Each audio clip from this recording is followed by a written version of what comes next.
നമസ്കാരം. മീഡിയ കമ്പാനിയുടെ വളരെ പ്രാധാന്യമറിയിക്കുന്ന ഡെയിലി അപ്ഡേറ്റിലേക്ക് സ്വാഗതം. എല്ലാവരും ശ്രദ്ധിച്ചിരിക്കേണ്ട പ്രധാനപ്പെട്ട കുറച്ച് അറിയിപ്പുകൾ വീഡിയോ വഴി ഷെയർ ചെയ്യുകയാണ്. ഏറ്റവും ആദ്യത്തെ പ്രധാന അറിയിപ്പ്, സംസ്ഥാനത്തെ 62 ലക്ഷത്തോളം വരുന്ന ആളുകൾക്ക് ലഭിക്കുന്ന ഏറ്റവും വലിയ ആനുകൂല്യമാണ് ക്ഷേമ പെൻഷനുകൾ. ഈ ആനുകൂല്യത്തിൻ്റെ നിരക്ക് ഇപ്പോൾ 1600 ലഭിക്കുന്നത്.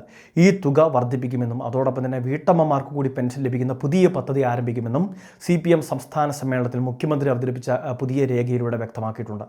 സാധാരണക്കാരെ ചേർത്ത് പിടിക്കുന്ന പുതിയ തീരുമാനങ്ങളാണ് സംസ്ഥാന സർക്കാർ അവതരിപ്പിക്കുന്നത്. അതായത് നിലവിൽ വരുമാന മാർഗ്ഗങ്ങളില്ലാത്ത മറ്റ് ജോലികളൊന്നുമില്ലാത്ത അമ്മമാർക്ക് വീടുകളിൽ കഴിയുന്ന സാഹചര്യമാണുള്ളത്. അങ്ങനെയുള്ളവർക്ക് പ്രത്യേകിച്ച് വരുമാന മാർഗ്ഗങ്ങളില്ല.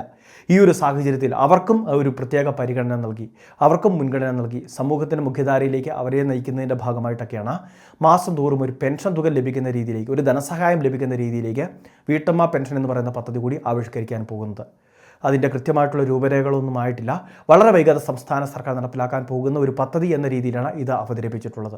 APL BPL റേഷൻ കാർഡ് വ്യത്യാസമില്ലാതെ നിശ്ചിത വരുമാന പരിധിക്ക് താഴെയൊക്കെയുള്ള അല്ലെങ്കിൽ പ്രത്യേക മുൻഗണനകൾ അർഹിക്കുന്ന വ്യക്തികളെ തെരഞ്ഞുപിടിച്ചായിരിക്കും പദ്ധതി നടപ്പിലാവുക. വിവിധ സംസ്ഥാനങ്ങളിൽ മഹിളാ സമൃദ്ധി യോജന പോലുള്ള 2500 രൂപയും 3000 രൂപയൊക്കെ മാസം ലഭിക്കുന്ന വിവിധ പദ്ധതികൾ വിവിധ സംസ്ഥാനങ്ങളിൽ അവതരിപ്പിച്ചുകൊണ്ടിരിക്കുകയാണ്.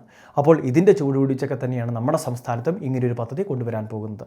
ക്ഷേമ പെൻഷൻ വിതരണത്തിലാണെങ്കിലും പെൻഷൻ വർധന ഉൾപ്പെടെയുള്ള കാര്യങ്ങൾ സർക്കാർ ഇപ്പോൾ തന്നെ അറിയിച്ചു കഴിഞ്ഞു. വരുന്ന ബജറ്റിന് മുൻപ് തന്നെ ഇത്തരത്തിലൊരു വർധന ഉൾപ്പെടെ നടപ്പിലാക്കിയേക്കും.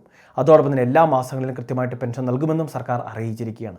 20-നും 30-നും ഇടയിലുള്ള തീയതികളിലേക്ക് പെൻഷൻ നൽകുന്നു. അതോടൊപ്പം തന്നെ അർഹതയുള്ള എല്ലാവർക്കും ആനുകൂല്യങ്ങൾ കൃത്യമായിട്ട് എത്തിക്കുന്നു. ഇങ്ങനെയുള്ള വിവിധ കാര്യങ്ങളാണ് ഇപ്പോൾ സർക്കാർ അറിയിച്ചിട്ടുള്ളത്. ഇനി ഇതോടൊപ്പം തന്നെ നമ്മുടെ സംസ്ഥാനത്ത് 60 വയസ്സിന് മുകളിൽ പ്രായമെത്തുന്ന വ്യക്തികൾ വാർദ്ധക്യകാല പെൻഷൻ സ്കീമിലേക്കൊക്കെ അല്ലെങ്കിൽ മറ്റ് ആനുകൂല്യം ലഭിക്കാത്തവർ ഇത്തരം സ്കീമിലേക്കൊക്കെ അപേക്ഷ വെക്കുന്നതിന് വേണ്ടി പ്രത്യേകം ശ്രദ്ധിക്കേണ്ടതാണ്. രണ്ടാമത്തെ മറ്റൊരു പ്രധാനപ്പെട്ട അറിയിപ്പ്, നമ്മുടെ സംസ്ഥാനത്തെ വിദ്യാർത്ഥികൾക്ക് അല്ലെങ്കിൽ കുട്ടികൾക്ക് ഏറ്റവും പ്രധാനപ്പെട്ട ഒരു കാര്യമാണ് ആധാറിൻ്റെ പുതുക്കലുമായിട്ട് ബന്ധപ്പെട്ട് നിലവിൽ ബാല ആധാർ അപ്ഡേഷൻ ചെയ്യേണ്ട സമയമൊക്കെ ഉണ്ട്. അതായത് 5-ാം വയസ്സിൽ 15-ാം വയസ്സിൽ നിലവിൽ നമ്മളുടെ കൈവശമുള്ള ആധാർ കാർഡുകളിൽ നിർബന്ധിത ബയോമെട്രിക് അപ്ഡേഷൻ ഉൾപ്പെടെ കേന്ദ്ര സർക്കാർ പറയുന്നുണ്ട്. അതായത് കുട്ടികളുടെ വളർച്ചയുടെ ഒരു കാലഘട്ടമാണിത്. അതുകൊണ്ട് തന്നെയാണ് ആധാർ കാർഡിൽ കൂടുതൽ കൃത്യതയാർന്ന അപ്ഡേഷന് വേണ്ടി 5-ാം വയസ്സിൽ അല്ലെങ്കിൽ 15-ാം വയസ്സിലൊക്കെ നിർബന്ധിത ബയോമെട്രിക് അപ്ഡേഷൻ കേന്ദ്ര സർക്കാർ പറഞ്ഞിട്ടുള്ളത്. അടുത്തുള്ള അക്ഷയ കേന്ദ്രങ്ങൾ വഴി ഇത് ചെയ്യുന്നതിന് വേണ്ടി സാധിക്കുന്നതായിരിക്കും.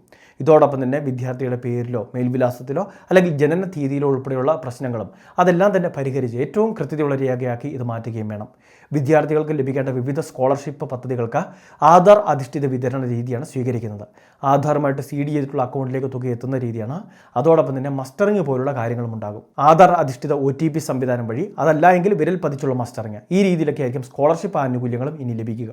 അതുകൊണ്ട് തന്നെ വിദ്യാർത്ഥികളെ സംബന്ധിച്ചിടത്തോളം ആധാർ കാർഡുകൾ പുതുക്കിയിട്ടില്ല എങ്കിൽ പുതുക്കുന്നതിന് വേണ്ടി ശ്രദ്ധിക്കേണ്ടതാണ്. ഏറ്റവും അവസാനത്തെ പ്രധാന അറിയിപ്പ്, കേന്ദ്ര സർക്കാരിൻ്റെ 2000 രൂപ ലഭിക്കുന്ന ചെറുകിട കർഷകർക്ക് ലഭിക്കുന്ന പദ്ധതിയായിട്ടുള്ള PM കിസാൻ സമ്മാൻ നിധി ആനുകൂല്യവും അതോടൊപ്പം തന്നെ നമ്മുടെ സംസ്ഥാനത്തെ കൃഷിഭൂമിയുള്ള കർഷകരും കതിർ ആപ്ലിക്കേഷനിൽ കൂടി രജിസ്റ്റർ ചെയ്യുന്നതിന് വേണ്ടി അറിയിപ്പ് വന്നിട്ടുണ്ട്.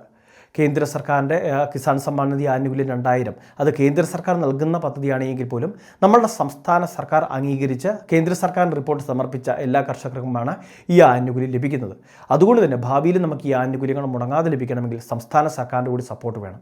അതുകൊണ്ടൊക്കെ തന്നെയാണ് കർഷകരുടെ ഒരു ഏകീകൃത ഡേറ്റാബേസ്, ഒരു തിരിച്ചറിയൽ കാർഡ് എന്ന രീതിയിലൊക്കെ ഫാർമേഴ്സ് ID ക്രിയേറ്റ് ചെയ്ത് നൽകുന്നത്. കതിർ ആപ്ലിക്കേഷനുള്ള രജിസ്ട്രേഷൻ പലവിധ ആവശ്യങ്ങൾക്ക് ഉപകരിക്കുന്നതാണ്. അതുകൊണ്ട് തന്നെ കർഷകർ അടുത്തുള്ള ഓൺലൈൻ സർവീസ് സെൻ്ററുകൾ വഴി മാർച്ച് മാസം 31-ന് മുൻപ് കതിർ ആപ്ലിക്കേഷൻ രജിസ്റ്റർ ചെയ്യുന്നതിന് വേണ്ടി ശ്രദ്ധിക്കേണ്ടതാണ്. വളരെ പ്രധാനപ്പെട്ട കുറച്ച് ഇൻഫർമേഷനാണ് വീഡിയോ വഴി ഷെയർ ചെയ്തത്. ഇതുപോലെ വിവിധ അറിയിപ്പുകൾക്ക് ചാനൽ സബ്സ്ക്രൈബ് ചെയ്യുക, ഫോളോ ചെയ്യുക.